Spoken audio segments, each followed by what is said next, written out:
In today's video, I'm going to teach you how to add credit card information as a payment method into Google Chrome. Whether you're shopping online or handling subscriptions, having your payment methods saved in your browser can make checkout processes smoother and faster. So, let's dive right in. First, what you need to do is open Google Chrome on your computer. If you don't already have it up and running, simply find the Chrome icon on your desktop or in your Applications folder and give it a click. Once you're in Google Chrome, move your attention to the top right corner of the window where you'll see the three-dot menu icon. This is your gateway to a lot of Chrome's settings and features. Go ahead and click on those three dots. A drop-down menu will appear, and from all the options you see, choose Settings. When you're in the Settings menu, you'll notice a menu on the left side of the screen. Look for and click on Autofill and Passwords. Depending on your version of Chrome, this option might just appear as Autofill. This section is where Google Chrome lets you manage all sorts of information that can be filled in automatically, including your payment details, addresses, and passwords.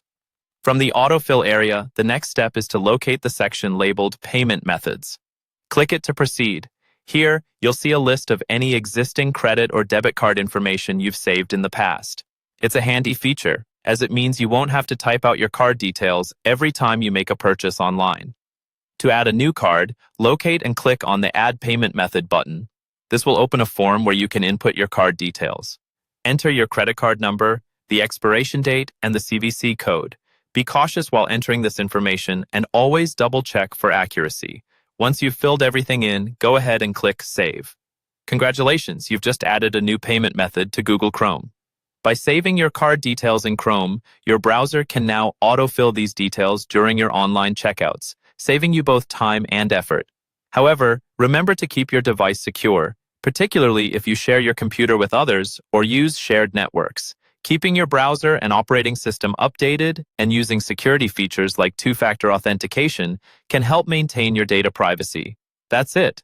With these straightforward steps, you've enhanced your online shopping and payment experience. I hope this guide has been helpful and that you feel more confident in managing your payment methods in Chrome. Thank you for watching, and don't forget to subscribe for more useful tech tips and tutorials.